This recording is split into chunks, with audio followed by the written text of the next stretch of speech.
Welcome. Can you hear me? Can everyone hear me? Welcome.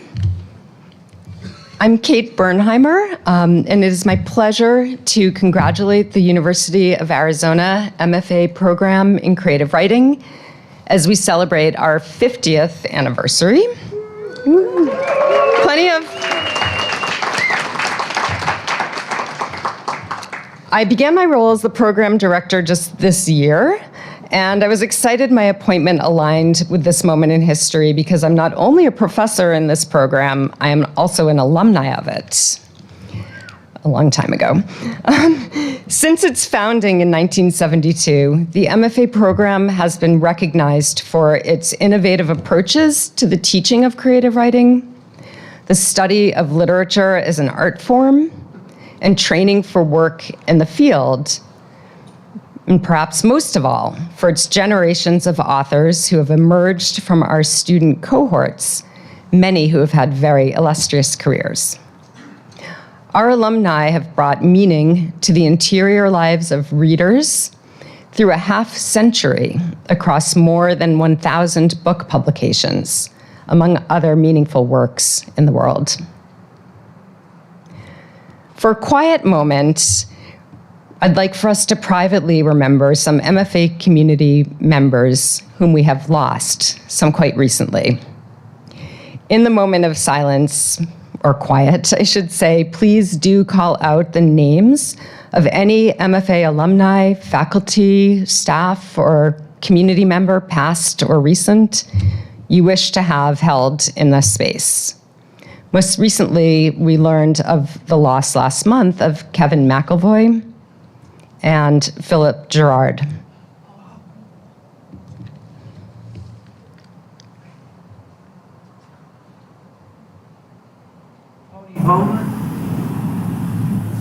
Kamara. Peter Wilde. Steve Orland. Steve Orland. John Payne. Morgan Schultz. Bob Ramsey. John Anderson. John Anderson.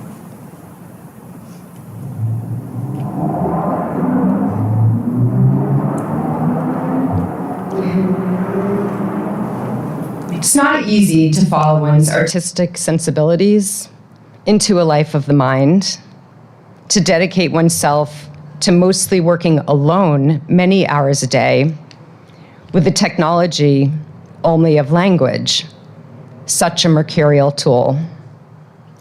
Time in an MFA program in creative writing tempers that solitude with gatherings in classes, at readings, at professional trainings, in classmates' homes, and sometimes at faculty parties.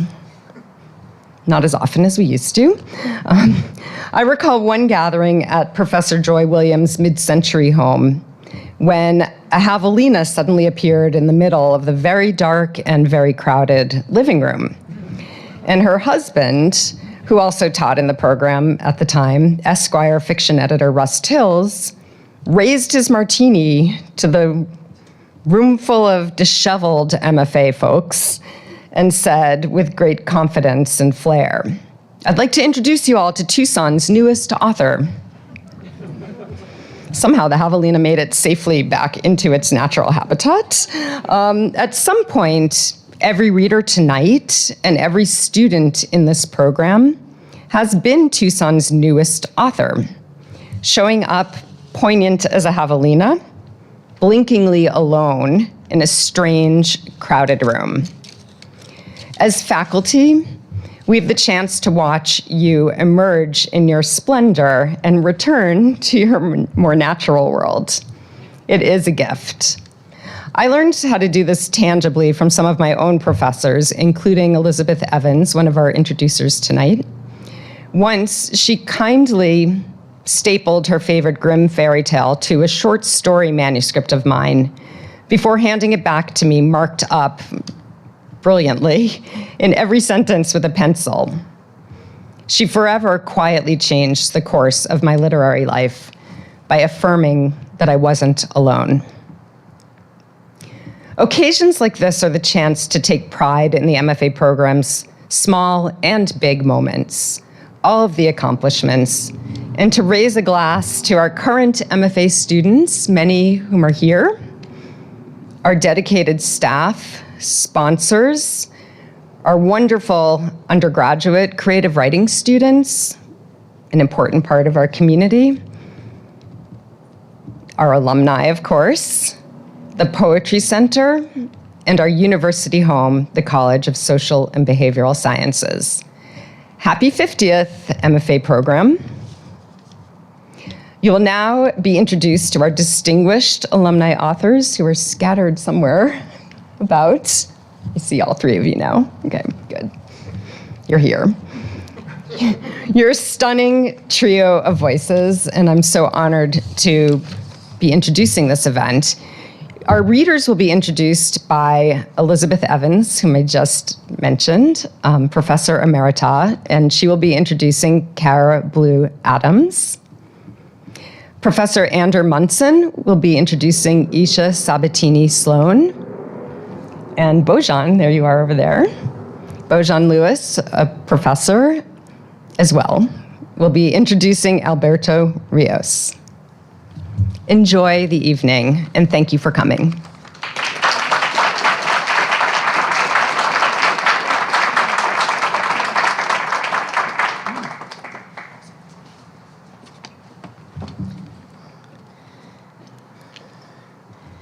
Thank you, Kate. Well, this is great. We have 3 writers who graduated from the program come to read, and a whole bunch of us that are in love with the written word. Cara Blue Adams is remembered around here not only for her fine fiction, but for her warmth and her generosity in the classroom. She has been winning so many honors and accolades in the past several years that it would be a challenge for her to keep her website up to date. But we can tell you that, among other things, she has published regularly in such top magazines as Granta, Epoch, and the Kenyon Review. She was profiled in Poets and Writers, was a New York City Emerging Writer Fellow, a visiting scholar of interdisciplinary studies at Concordia University in Montreal, and the recipient of the Meringoff Prize in Fiction from the Association of Literary Scholars, Critics, and Writers. Her wonderful story collection, You Never Get It Back, won the John Simmons Short Fiction Prize, a great honor, and was published by the University of Iowa in 2021. The collection went on to be named a New York Times Editor's Choice. It could easily be classified as a novel without the padding, said the Times review of the book. While each episode is somewhat discreet, this carefully curated collection forms a greater and more satisfying whole than the sum of its happy and sad parts. And it is happy and sad. It was quite a chore for me to get myself away to do other things while I was reading the book. Adams spent 5 years on the Southern Review editorial board and subsequently became the review's co-editor. Currently, she's associate professor at Seton Hall University, where she also directs the campus reading series, Poetry in the Round. She's completing a book-length lyric essay, Weather, about climate change, and a novel, Removal, set in Boston shortly after 9/11 and focusing on immigration law. It is delightful to have her here.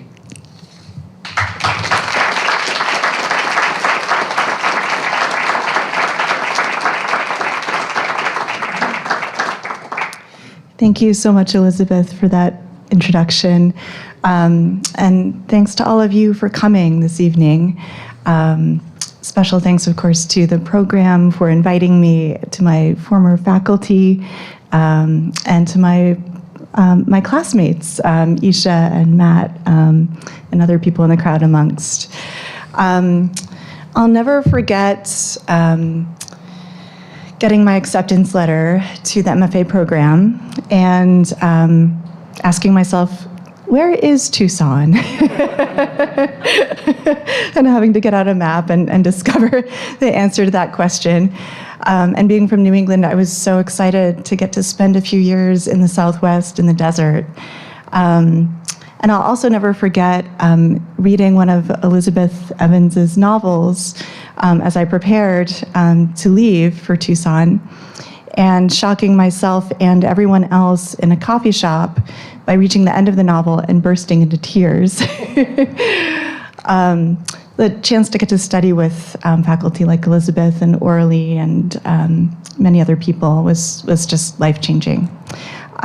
So tonight I'm going to read a story from my debut story collection, which came out about a year ago now. It's called You Never Get It Back.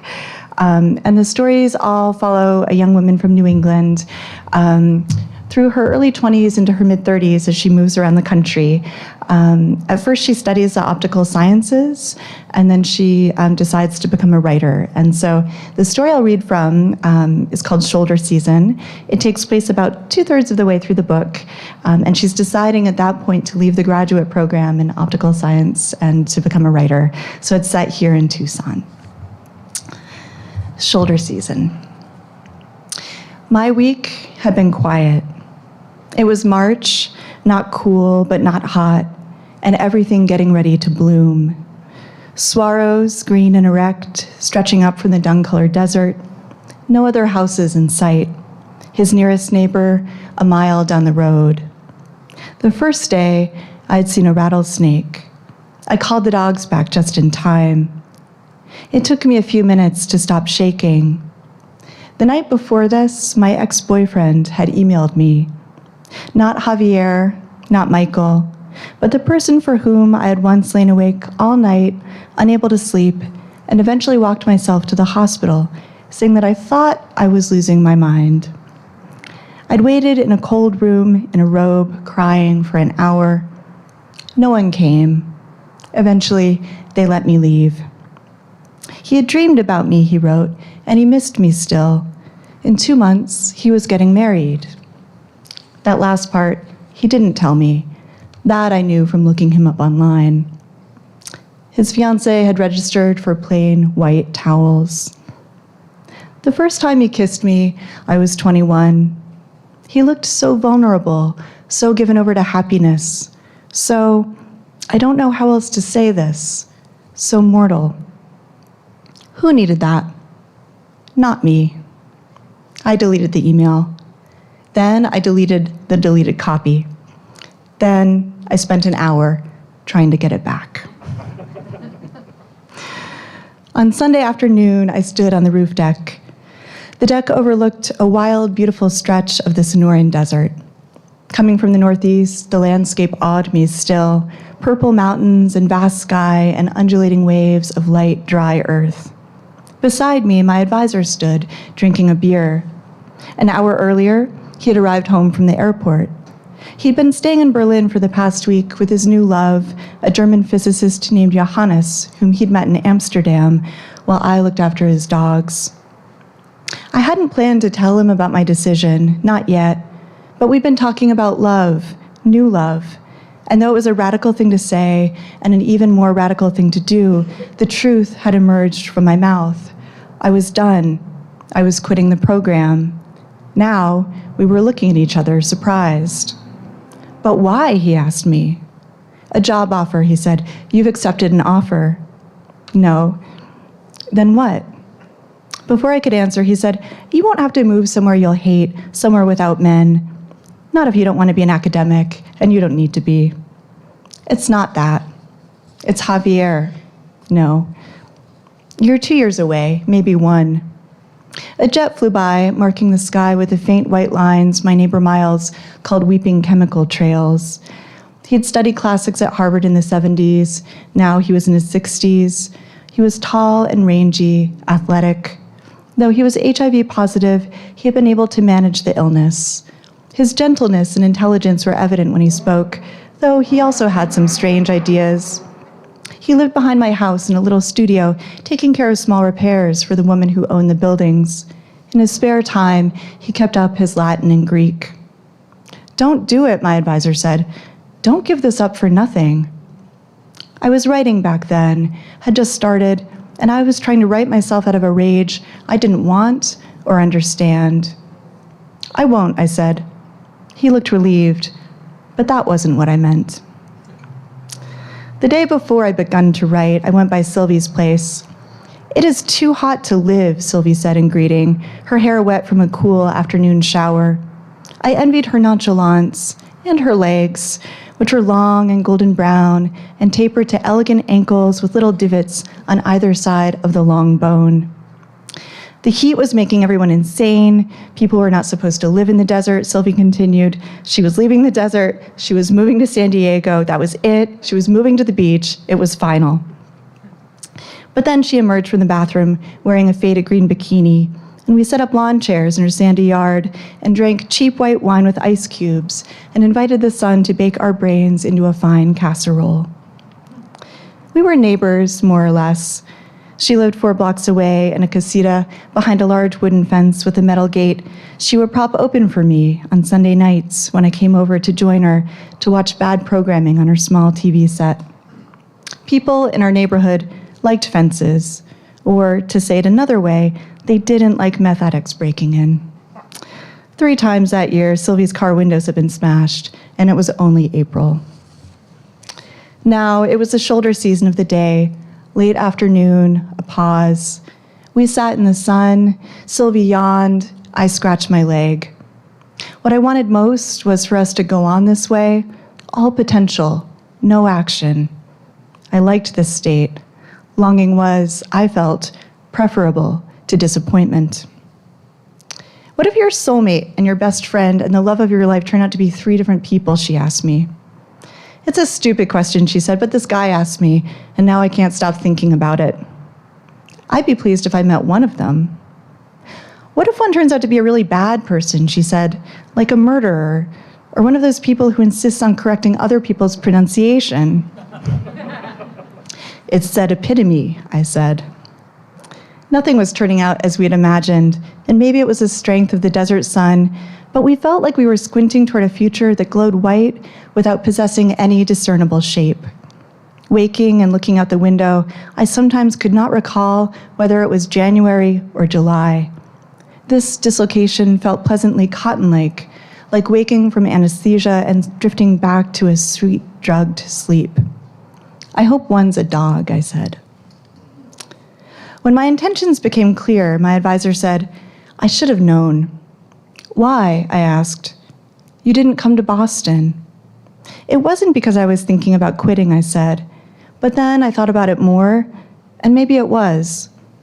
It was that year, in his absence, that I had seen how work might become a sort of obliteration, how I might dedicate myself to answering questions that grew smaller and smaller until I myself could not remember why I was asking them, could not some days engage with them as anything other than ritual. And while I saw the point, of course I saw the point, I could not help but think of a story I'd read in college in which it was said of a person, what stood out about him was that his life got put past him. And then I went to Sylvie's, and then I began, and now 11 months later, here we were on his roof deck, saying goodbye. What made me decide? To be honest, I don't know. It was like waking up from that sweet, drugged sleep and feeling panic that it had all been real after all. No one had told me. I had just been supposed to know. It didn't go well at first, and that was a relief. I'm not going to do this, I thought. But then I didn't stop. It was a bit like falling in love, much harder, but as helpless-making. Your face, the thing I loved best, the thing I watched doors for. A salt-rimmed moon, a dry, rustling wind. One of the most shocking things I would come to find was how easily my life dropped away. At home, I went to bed alone. According to his new love, my advisor had told me that afternoon, Germans don't interrupt each other the way Americans do. In German, the verb comes at the end, so Germans have to hear each other out to discover what the action will be. Do you believe him, I asked. Not really, he said, but I don't interrupt him anymore either. When I had broken up with Javier, my advisor had told me, don't worry, life keeps giving you chances. Chances to what, I'd asked. Chances to love things, he'd said. Chances to become someone new. I knew that didn't happen, of course. Only romantics thought so. Still, I wanted a chance to love something. I wanted a chance to become someone new.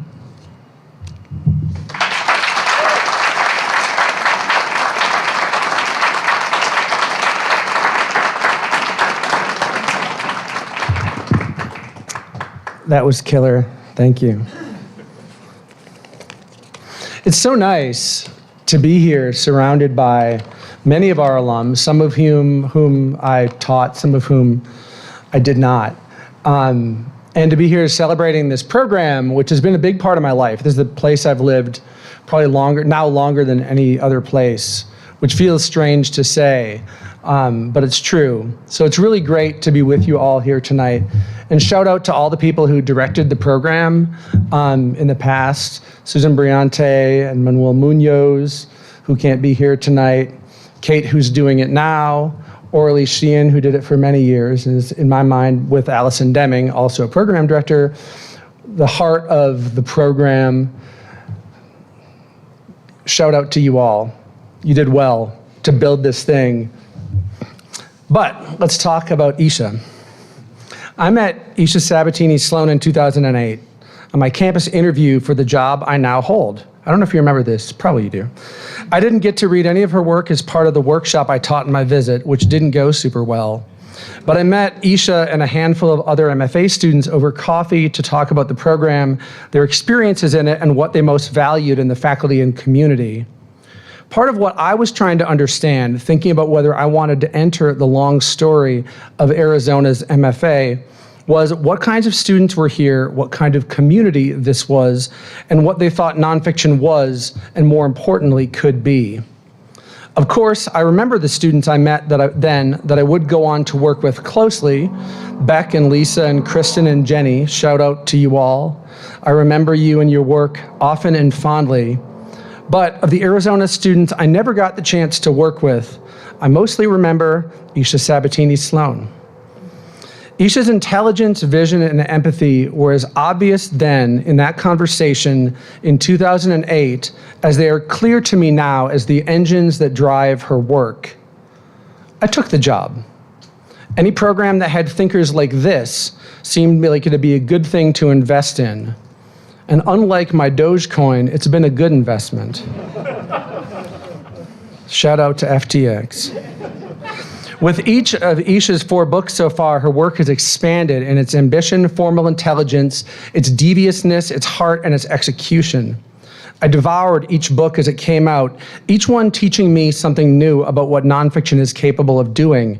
I particularly love and often teach an essay with a long title from Dreaming of Ramadi in Detroit. The title is Playlist for a Road Trip with Your Father in honor of his 74th birthday, which happens to coincide with the occasion of Prince's death and the release of Lemonade.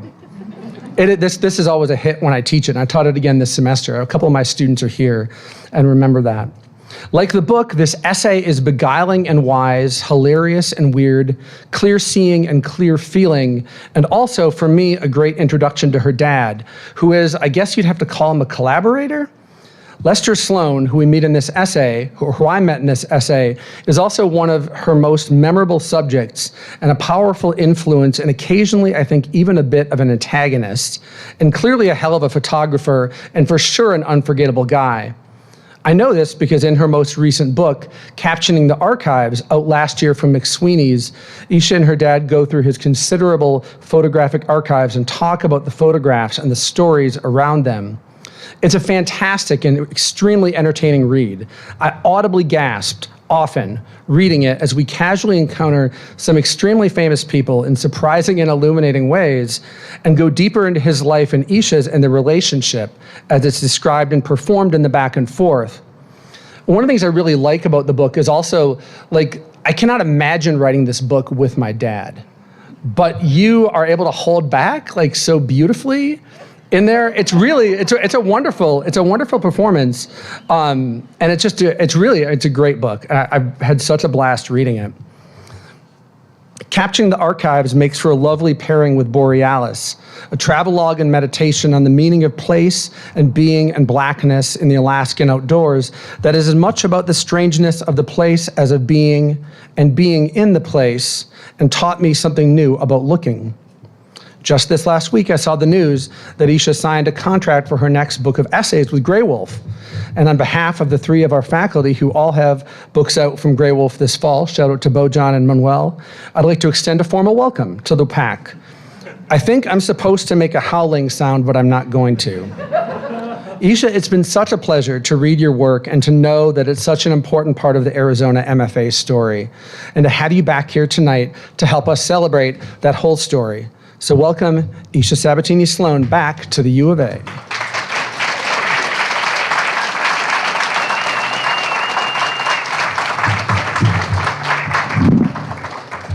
That was more meaningful than I could have anticipated. I feel like I've been, so wrapped up in having a toddler and teaching and all of that it really just hit me the significance of this moment during that really incredible introduction. So thank you very much, Ander. It's also just a really beautiful space to return to. I worked at the Poetry Center for a long time, and it feels very much like home to me. And there's just a lot of people who have my heart here. So really good to see everybody, even if I don't know you. You seem pretty great. I was going to read from Borealis, and I think I will. Also just really special to follow Cara, whose work I have adored since the first time I saw her read. It's really, and who invited me to be part of a reading that my dad came to, which I feel like sort of started our collaboration in a fun way. So I think with great tenderness about that invitation.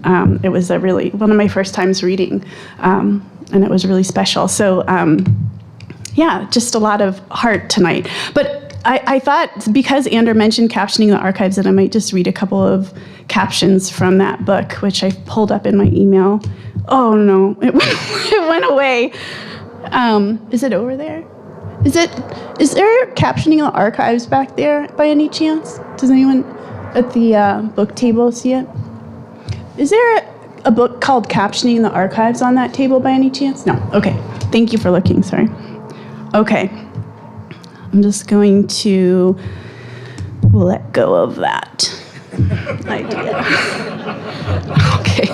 Thank you for the laugh, Tyler. I really appreciate it. But my dad shows up in this book as well. So he's very much a collaborator, and I'm glad you didn't feel like I was taking the bait of the antagonism in the book, because that was an editing experience. We are very similar and stubborn, and I love him very much. So I'll just read from Borealis, which you heard a little bit about from Ander. Driving from Anchorage to Homer takes just over 4 hours. As I arrive, I'm listening to an episode of This American Life in which Jelani Cobb talks about the activists from Ferguson who have died mysterious, violent deaths. This listening overlays the coastline and the ice-covered mountains, now visible across the pristine bay with burning cars. A woman speaks of death threats while I drive past a sign that says, "Welcome to Homer." Shaggy off the side of the road, that's a moose. Where exactly have I driven myself? I feel like Tucson has a Homer connection. There's a lot of people here who spend time there, so if Homer is familiar to you, welcome to this interpretation of it. In a gray journal, I've jotted down, go back, recreate a space you can't return to. On the plane ride over, 2 white men discussed the Illuminati loudly, a conspiracy about the left that the president has been retweeting. This was in the last presidency. I was sitting across from them in the last row in front of the bathroom, and people pushed their bodies into my face while moving by with such pillow-like ferocity, such sparse apology, it was best to pretend it wasn't happening. It was like something Marina Abramovic might ask people to do to her. My first night in Homer, I dreamed there are flashlights beaming into the windows of the tiny house. My dream self tries to call my Airbnb host, then slinks down from the loft to see out the window that there are small monkeys, who are also the cast of a show I can't quite recall. I take pictures of them. A student recently explained that you're only allowed to write about dreams once in your writing life. I blurted back, "That's for fiction." This manuscript has become a grid of small white rectangles on my kitchen table. I've left space between some of the rectangles, and now I'm making collages to better visualize what those spaces might be for. Some might call this procrastination. I've cut around the billow of a pink explosion and layered it on top of a gray square. There's a jolt of blue alongside an oval made of cotton candy-hued beach sand. In Homer, I drive down the Spit, a stretch of land that curves like a sloppy spiral jetty into the bay, covered in bald eagles. I drive slowly, remembering the play I once saw in a red playhouse called The Electric Kool-Aid Antacid Test. It was like watching Christopher Guest live. There's an almost carnivalesque area with a disintegrating ship and piles of colorful ship stuff. I have a really strong vocabulary for describing things that you find on a dock. Then 2 rows of shops facing each other, a ferry terminal, a huge Chinese restaurant. You can buy art and candy and indigenous halibut hooks. I've spent 3 summers here with women I've dated without access or much access to a car. I marvel at how many miles we walked or biked to get to a tent or a cabin with no running water. Now I drive a compact rental car and stay in a tiny house that has been decorated with, I imagine, the guidance of Chip and Joanna Gaines. A lot of HGTV people in here, I like it. There's the floors are that gray-brown wood popularized by HGTV. There's a sconce with fake flowers. There's a small loft up a set of steep stairs. There's just enough room for a couch along the windows, punctuated by a small table. A heater that is meant to look old-timey lurks underneath the stairs. A bathroom beyond the kitchen with a bounty of clean white towels. I lay copies of Lorna Simpson's paintings on the couch like an altar.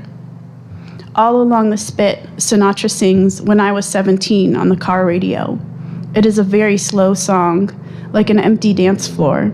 It is lonely, and it supposes that 35 is the last point in this man's life he will ever feel young.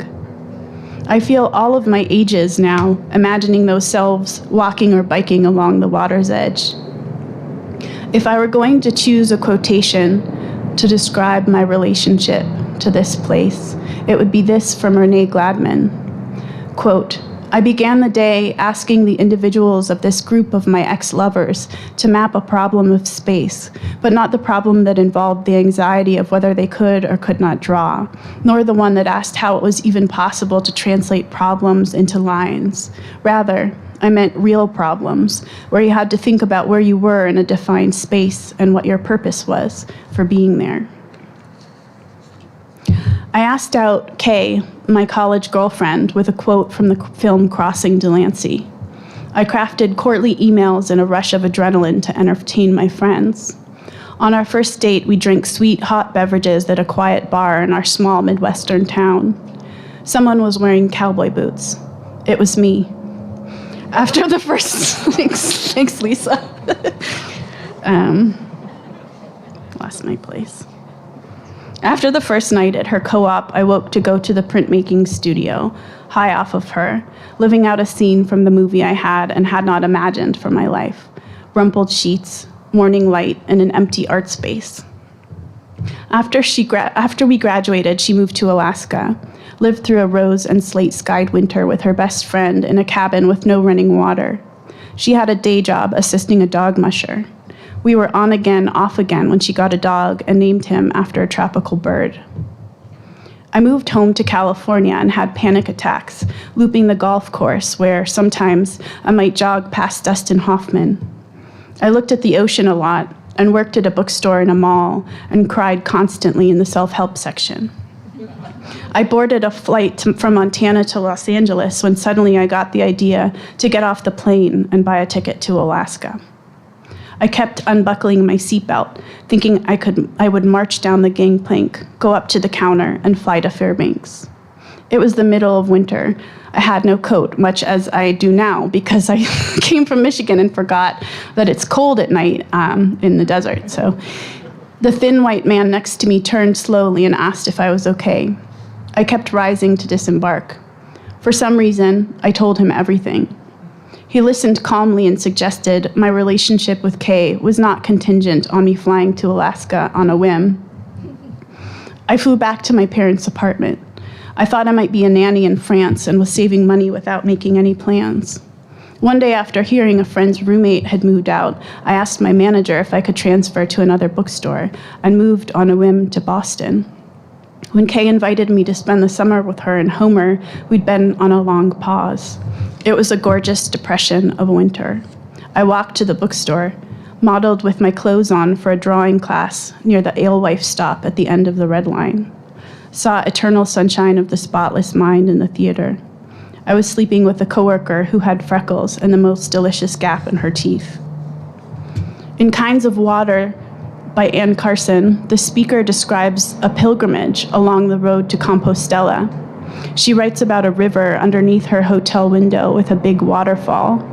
Quote, "There's a dark shape at the edge of the falls as I look down, knocking this way and that in the force of the current. It would seem to be a drowned dog. It is a drowned dog." She goes back and forth about it. Quote, "Could there be a sculpture of a drowned dog on the ledge of an ancient waterfall?" End quote. The first time I read this passage, I felt quite positive it was about the time when I sat with Kay at a restaurant alongside a river in Fairbanks. There was no dead dog. The memory has a pleasant feeling, the gray sluice of water below, a strange trip so far into nowhere. It must be the sensation of coming to an edge and looking over. A fragment of an afternoon from that time. We took a walk from a friend's cabin toward an intersection. I remember feeling the degree to which we were inland, like barometric pressure, a sensation at my sides. We were surrounded by a nostalgic version of the colors pink and green and yellow and light brown, like experiencing summer for the first time. A character in a TV show is named Prairie, and I keep imagining something about her is relevant here. We crossed a bridge between Homer and Fairbanks where my girlfriend told me trucks had been knocked over by the wind. There was a moment in what I recall a silver light when I seemed to say to myself, "Alaska, Alaska." There must have been moon then. We stood next to a car on the edge of a road between cities. Like eclipse, it would have been an off-glow. The dog named after a tropical bird would one day die on the night of a total eclipse. A short-legged black baby with ears like an art teacher's haircut, who scream sang at squirrels. Carson writes, "The moon makes a traveler hunger for something bitter in the world. What is it? I will vanish. Others will come here. What is that? An old question." Lorna Simpson has been painting glaciers, human-sized, cataclysmic, eviscerated ice overlaid by a deep blue wash, tumbling ash, full spectrum of gray, volcanic clouds, nothing whatsoever warm. I've long loved her photography, which is often paired with text and has an archival feel, bodies of evidence laid out with numerical precision, like slides on a light box, clinical amid a world of white space. Whereas these paintings gut, they are unfurling and torn open, a wound before the blood comes. A Vogue article explains, nature hasn't looked this turbulent in a painting since J.M.W. Turner. According to my father, the ghost of J.M.W. Turner used to visit Gordon Parks. The dead painter sat, I just found the most beautiful portrait of Gordon Parks in my dad's archives. I'm really excited about it. I wish I had some of his pictures today. The dead painter sat on the edge of the dying photographer's bed and told him stories. Parks was writing a novel about Turner at the time called The Sunstalker. Robin Coss Lewis uses the titles of paintings to create poems, refracting the meaning of Black womanhood in her book Voyage of the Sable Venus. In class, I assigned students to mimic her approach, harvesting language from the titles of art. In my notebook, I reassemble words from paintings by J.M.W. Turner and call it an explanation for his appeal among Black artists. The battle of light and color, the decline of the burning of the modern, the shipwreck of Moses rising through vapor, the fighting peace, the burial of becalmed heaving, his mouth, the fighting, porch of the deluge, crossing the Alps of empire, rain, slave, and speed. All right. I'm just going to read one more short section. I first heard about Matthew Henson when an art professor showed us a sneak peek of the video project True North, created by the conceptual artist Isaac Julian. Inspired by Julian's stark photographs of Black skin against blue light snow, I wrote about Matthew Henson's journey to Antarctica in a letter to my nephew, who had recently been put into solitary confinement. Something in me positioned the prison cell against the glacier, an immediate and insistent binary. I was newly discovering meditation and interwove the letter with stories from the Anapanasati Sutra about the Buddha's awakening. I wanted to give my nephew, proselytize, the sensation of space. The glacier made me feel as if I were on the very edge of the planet. One time I called it a jewel that adorned my quiet life, as if freedom of movement could be crystallized, cut and set into a ring. But ice is a lock, a container of suspended time. During a conversation with Fred Moten about the Black outdoors, Saidiya Hartman talks about the effort to produce a thought of the outside while in the inside. She speaks of trying to produce an outside, trying to create an opening. Thank you so much.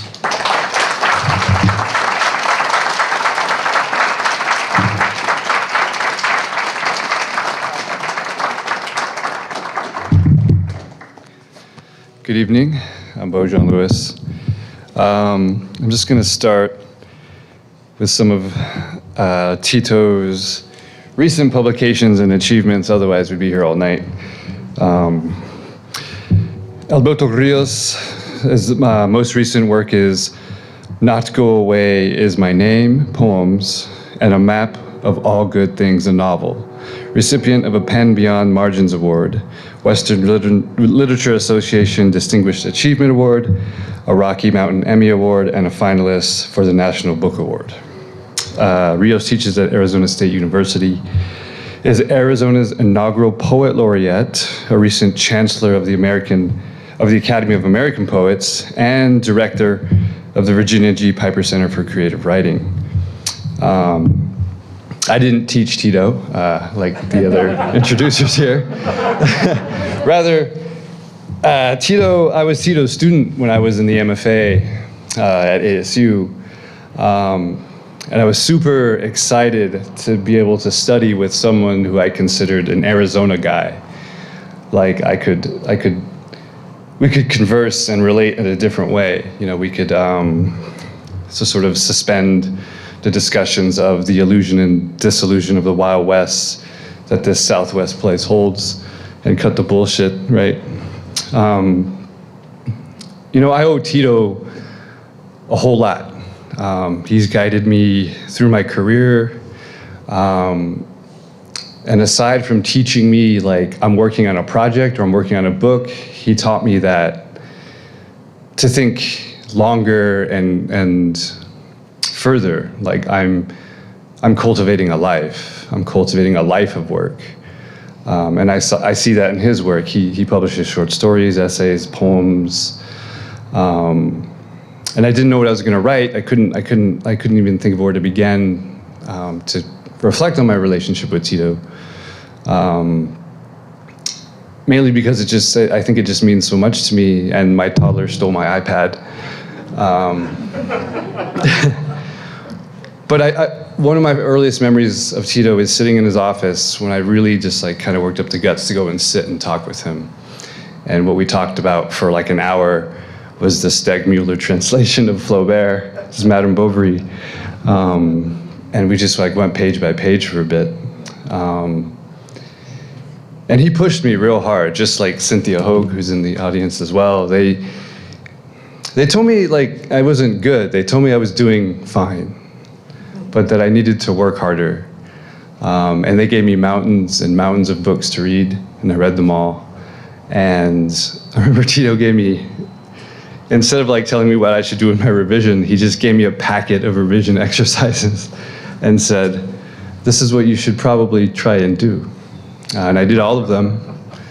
And I'm able to stand here today as a assistant professor of creative writing and have 2 books, all thanks to Tito and my experience at in an MFA. So it's an honor to welcome you back to Tucson, Tito.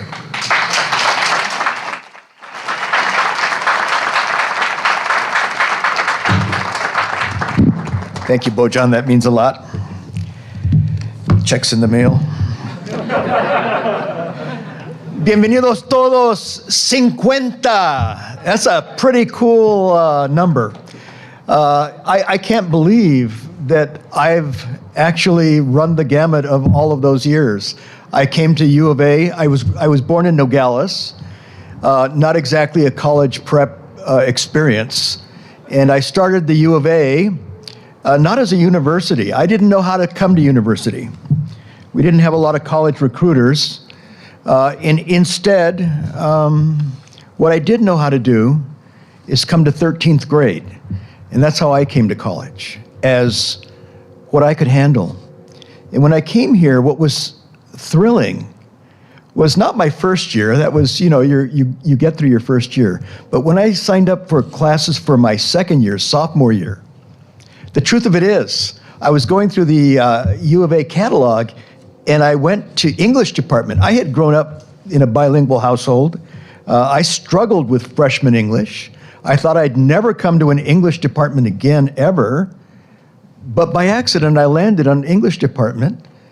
And I will never forget this. And one of the funny things is it tells you how far back it goes. English 9. Introduction to poetry writing. Blah, blah, blah, blah, blah. No final. I signed right up, right under that. English 10. Introduction to fiction writing. Blah, blah, blah, blah, blah. No final. I have found my major.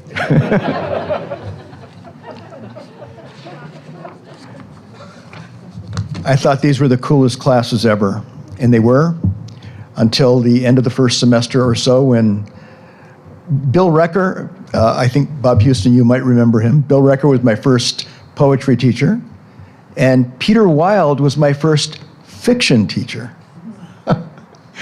What I love about that is that jumble. And even though I had maybe a bilingual sensibility in terms of language, taking both poetry and fiction, the joke was on me. It showed me there could be a sense of bilinguality in the arts, that you could go all sorts of ways, that if in a word I could see all sorts of other ways to see a thing, I could do that in the arts as well, and that there were no limits. And as an undergraduate, I started taking classes. Peter Wilde, I took a lot of classes from Peter Wilde, Dick Shelton, Bob Houston, Steve Orland. And I remember it wasn't just the teaching, it was the environment. This is a great turnout tonight. I thank you all for coming. And I remember the anticipation of the writers that were coming through, men and women like Mr. Root here. The anticipation. We were all on the verge of something, and now here we are. I'm going to start by reading a quick poem. I know this is a celebratory night, and that's what I want it to be. And if I can just find what was I going to read? I'm going to read a poem that starts with this is actually one of the first poems I wrote as a student And I wrote this for one of Peter Wilde's prosody classes. And this was about my grandmother.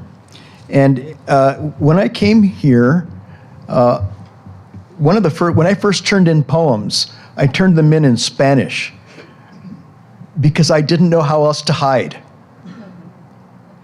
And I didn't find my way into literature through books.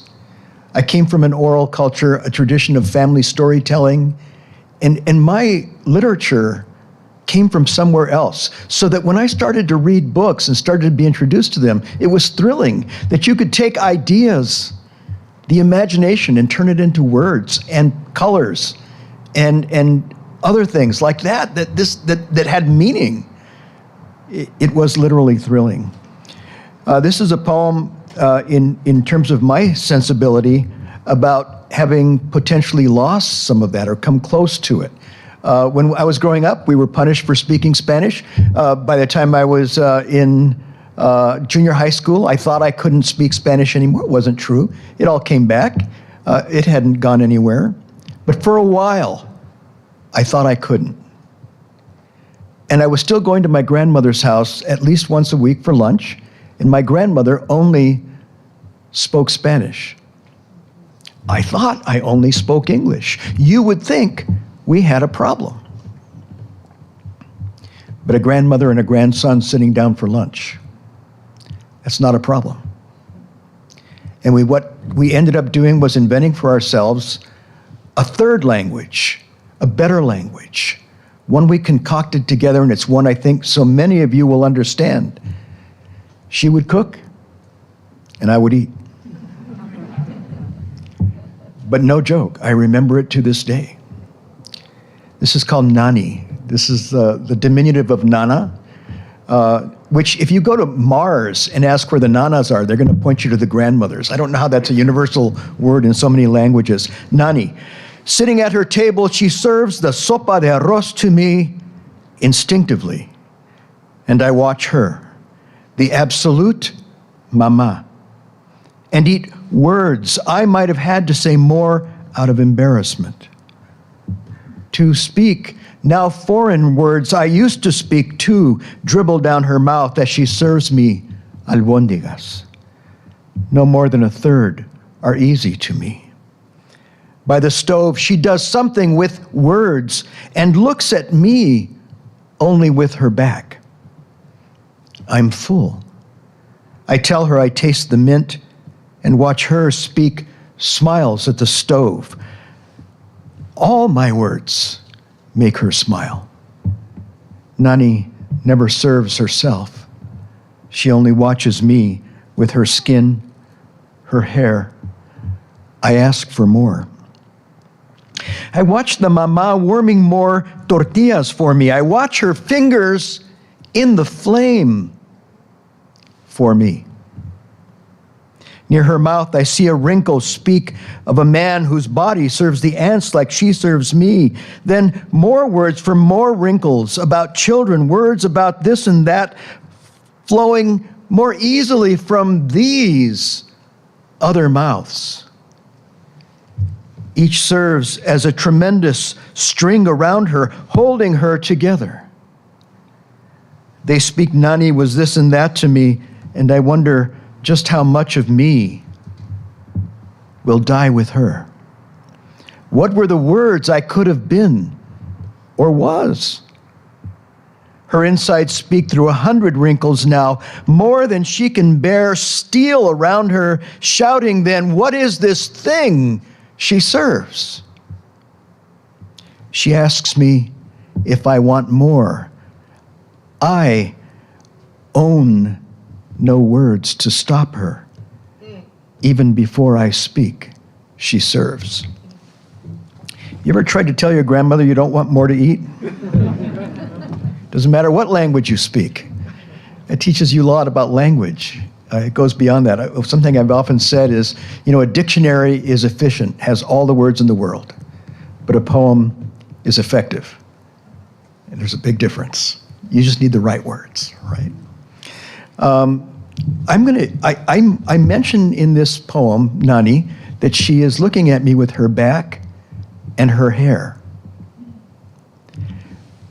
I wrote that in the 70s, that poem in the 70s. And I came back to that because I thought all of these years that I knew everything about my grandmother. Turns out I didn't. And I didn't know why she actually wore her hair short, which was not the fashion for her. And in her pictures when she was very young, her hair was very long. This is called Refugio's hair. Refugio is my grandmother's name. It was also my great-grandmother's name and my mother-in-law's name. When it happens, it happens. Refugio, by the way, if you don't know the name, it translates literally as refuge or as a name, Ruth. In the old days of our family, my grandmother was a young woman whose hair was as long as the river. She lived with her sisters on the ranch La Calera, the land of the lime, and her days were happy. But her uncle Carlos lived there too. Carlos, whose soul had the edge of a knife. One day, to teach her to ride a horse, he made her climb onto the fastest one, bareback, and sit there as he held its long face in his arms. And then he did the unspeakable deed for which he would always be remembered. He called for the handsome baby, Pirin, and he placed that child in her arms. With that picture of a Madonna on horseback, he slapped the shank of the horse's rear leg. That horse did what a horse must, racing full toward the bright horizon. But first, that horse ran under the alamo trees to rid its back of this unfair weight. This woman full of tears and this baby full of love. When they reached the trees and went under, my grandmother's hair, which had trailed her, equal in its magnificence to the tail of the horse, that hair rose up and flew into the branches as if it were 1,000 arms, all of them trying to save her. The horse ran off and left her, the baby still in her arms, the two of them hanging from her hair. The baby looked only at her and did not cry, so steady was her cradle. Her sisters came running to save them. But the hair would not let go. From its fear, it held on. All of it. All of it. From its fear, it held on and had to be cut from her head. From that day on, my grandmother wore her hair short like a scream, but it was long like a river in her sleep. I want to read a poem. We're all gathered here, and we've been through the program, and we've been through its many iterations, all of these decades. I'm interested in the next 50 years and who's going to be coming, and I'd like to read a poem for those future U of A alumni. This is for whoever they are, wherever they're going to come from, but they will come and they'll tell our story too. Let me find this. This is called A House Called Tomorrow. You are not 15 or 12 or 17. You are 100 wild centuries and 15, bringing with you in every breath and in every step everyone who has come before you, all the yous that you have been, the mothers of your mother, the fathers of your father. If someone in your family tree was trouble, 100 were not. The bad do not win. Not finally, no matter how loud they are. We simply would not be here if that were true. You are made fundamentally from the good. With this knowledge, you never march alone. You are the breaking news of the century. You are the good who has come forward through it all, even if so many days feel otherwise. But think, when you were a child and learned to speak, it's not that you didn't know words. It's that from the centuries, you knew so many, and it's hard to choose the words that will be your own. From those centuries, we human beings bring with us the simple solutions and songs, the river bridges and star charts and song harmonies, all in service to a simple idea that we can make a house called tomorrow. What we bring finally into the new day, every day, is ourselves. And that's all we need to start. That's everything we require to keep going.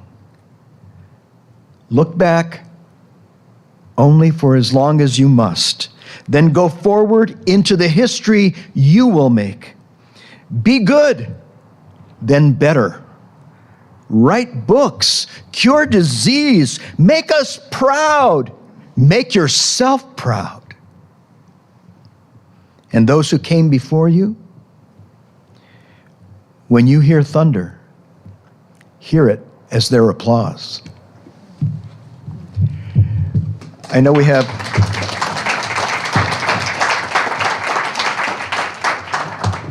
we're getting close to Thanksgiving. I want to end on a celebratory poem. And when my father was born in Mexico, my mother was born in England. And when they had their first Thanksgiving on the border, my mother made my father a pecan pie. She accidentally used a cup of salt instead of a cup of sugar. She was so proud of her pie. My father loved pecan pie. And when he came home, this was their first month of marriage, and she was so proud of this. And in those days, people worked on holidays. I mean, my father came home on Thanksgiving Day, and they had this whole thing planned. And they're saving it. It's all centered around this pie. And when he puts it in his mouth, of course, my mother started to cry. My father put his arm around her, took her back into the kitchen, and they made another pie together that night. And then they made pecan pies together for the whole rest of their lives. Every year it grew, so by their heyday, they were making 50 pies or so. It's the rum, my mother would say. This is a poem about pies, two sections, called Perfect for Any Occasion. 1. Pies have a reputation, and it's immediate. No talk of potential regarding a pie. It's good, or it isn't. Right then, right there, sweet, very sweet, blue and red. It can't go to junior college, work hard for the grades, work 2 jobs on the side. It can't slowly build a reputation and a growing client base. A pie gets one chance and knows it, wearing as makeup those sparkling granules of sugar, as a collar those diamond cutouts bespeaking fair day, felicity, contentment. I tell you, everything is great, says a pie. Great and fun and fine. And you smell nice too, someone says. A full pound of round sound, all pies live a life of applause. 2. But then there are the other pies. The leftover pies, the ones nobody chooses at Thanksgiving. Mincemeat, what the hell is that, people ask, pointing instead to a double O helping of Mr. I Can Do No Wrong pecan pie. But the unchosen pies have a long history too. They have plenty of good stories, places they've been. They were once fun too. But nobody wants to listen to them anymore. Oh, sure, everybody used to love lard. But things have changed, brother. Things have changed. That's never the end of the story. Of course, some pies make a break for it, live underground for a while, doing what they can, talking fast, trying to be sweet pizzas if they're lucky, but no good comes of it. Nobody is fooled. A pie is a pie for one great day. Last week, it was Jell-O. Tomorrow, it'll be cake. Congratulations to the MFA program at University of Arizona.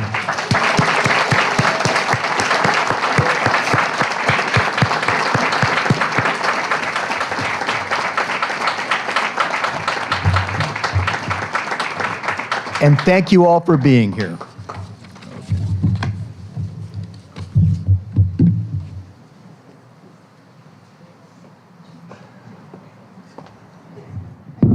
Tito, thank you. Aisha, thank you. Cara, thank you. One more round of applause for these readers.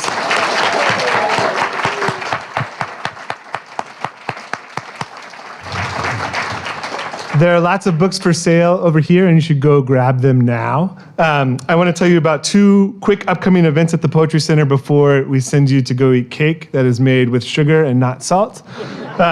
And that's that on December 1st, there's a reading here with the poet Mark Doty back at the Poetry Center, another writer with Tucson connections. And then on December 15th, a reading with three MFA faculty, Ander Monson, Bojan Lewis, and Manuel Munoz, and their new books all out from Grey Wolf. So it's going to be a wonderful night. That's the 15th of December. These are all at 7 o'clock, free back here at the Poetry Center. Wear your good hats and your nice jackets.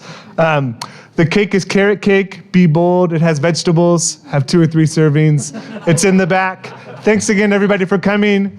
Congrats to the MFA program.